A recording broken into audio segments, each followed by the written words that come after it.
చంద్రబాబు మోడీని రహస్యంగా ఒక ప్రశ్న అడిగాడు. అయ్యా, మహాబలుడైన జగను ఎట్లు ఓడెను? దానికి సమాధానంగా మోడీ చెప్పాను. అంటే భారతంలోదనమాట.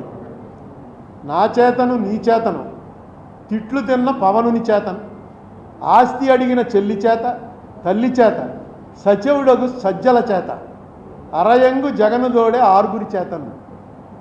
ఈ ఆరుగురు కలిపి జగన్ని ఫినిష్ చేశారు. అండ్ అందులో ఎవరెవరు? నేను అంటే మోడీ, చంద్రబాబు, పవను, షర్మిల, విజయలక్ష్మి గారు, సచివుడగు సజ్జల పక్కన ఆయనగా అన్ని మాట్లాడాడు. వీళ్ళు ఆరుగురం కలిసాను. ఇదేదో బాగుందని పెట్టుకున్నాను. బాగుంది కదా. కర్ణుడు చచ్చిపోయినప్పుడు శ్లోకానికి కొంచెం మార్పులు చేశాడు అన్నమాట. తెలంగాణలో ఆపేమన్నారు, ఎందుకంటే వాళ్ళకి డబ్బులు ఉన్నాయి. అదే మన విభజన. మనకి విభజనలో జరిగిన అన్యాయం అదే. అక్కడ రావట్లేదు. మంచి నిర్ణయం. ఈ పుస్తకాలు పేర్లు ఎన్టీఆర్ పేరు తీసి వైఎస్ఆర్ పేరెట్టి, వైఎస్ఆర్ పేరు తీసి ఎన్టీఆర్ పేరెట్టి, వీటి వల్ల ఏమి ఒక్క ఓటు రాదు. ఆ పెయింటింగు అది చేసేటువంటి డబ్బులు కూడా వేస్ట్.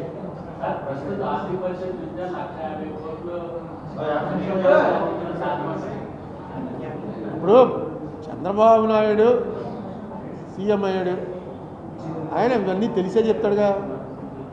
జగన్ అన్నవాడు నవరత్నాలు ఇచ్చాడుగా, అప్పుడు పరిస్థితి బాగోలేదు, ఇచ్చాడు. ఈయన అంతకన్నా ఎక్స్పీరియన్స్డ్. సో డెఫినెట్గా ఇవన్నీ చెప్పేటప్పుడు ఎంతో కొంత చూసుకుని ఉంటారు. తర్వాత ఏం చేస్తారో తెలియదు, కానీ ముందు ఆల్రెడీ 7,000 ఇచ్చామన్నాడుగా. 7,000 ఇచ్చేస్తారు. నేను అనుకోవటం నెక్స్ట్ ఈ నెలాఖరు అయ్యేటప్పటికి లెక్కర్ దాంట్లో కూడా ఫైనలైజ్ చేస్తారు. ఆల్రెడీ టెండర్లు పిలుస్తున్నట్ట, మళ్ళీ పూర్వంలాగే ప్రైవేట్కి ఇచ్చేటానికి. ఇప్పుడు వాళ్ళకి తెలుసు. జగన్కి అయితే ఫస్ట్ టైం సీఎం.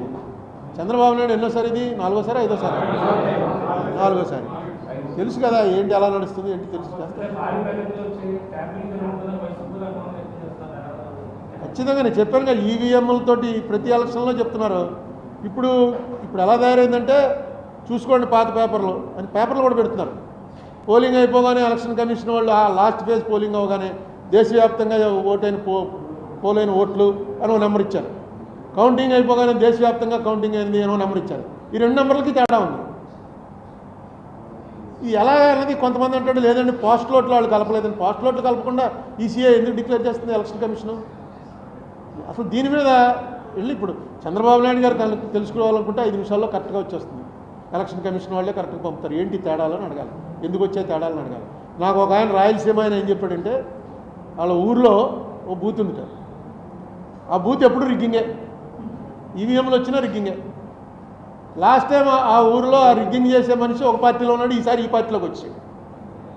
అందుకని ఆ మనిషి కూడా అందరికీ తెలుసు. వెళ్ళటం అక్కడ ఏదో 5,000 నొక్కేస్తారు, ఏదో చేస్తారు, మిషన్ వర్స్ పెట్టి నొక్కేస్తారు టక్ టక్ టక్ అని. 660 ఓట్లు ఒక పార్టీకి, వాళ్ళు కూడా జాగ్రత్తగా చేస్తారు, మళ్ళీ ఎవరికి అనుమానం రాకుండా వన్ సైడ్ నొక్కేసుకోరు. 140 ఓట్లు ఒక పార్టీకి నొక్కున్నారు. నొక్కిందా ఆ రకంగా నొక్కారని ఆ 10 మంది ముఖ్యులు ఉన్నారు, వాళ్ళందరికీ తెలుసు. అది కౌంటింగ్ వచ్చేటప్పటికి వీళ్ళు 140 ఎవరికైతే నొక్కారో వాడికి 240 మెజార్టీ వచ్చింది. ఈ 660 పోయి 240 మెజార్టీ మొత్తం అంటే 1000 ఓట్ల 1,200 ఓట్ల ఒక్కొక్క ఈవీఎంకి. అది చెప్పాడు, ఏదో మోడీ ఉందండి అని ఫోన్ చేసి చెప్పాడు. మేము మా ఊర్లో ఎలాగ ఎప్పుడు వాళ్ళు నొక్కేసుకుంటాం, ఎవడ రాడు పోలింగ్కి, ఇలా నొక్కుతుంటే ఎలా వచ్చేసింది, ఏదో తేడా ఉంది. కానీ నువ్వు చెప్తావా వచ్చంటే మేము ఎక్కడ చెప్పండి, మేమే నొక్కేసుకున్నాం అని. మరిన్ని వీడియోస్ కోసం ఛానల్ ని సబ్స్క్రైబ్ చేయండి. లేటెస్ట్ అప్డేట్స్ కోసం వాట్సాప్ ఛానల్ ని ఫాలో చేయండి. అండ్ లింక్ డిస్క్రిప్షన్ లో ఉంది.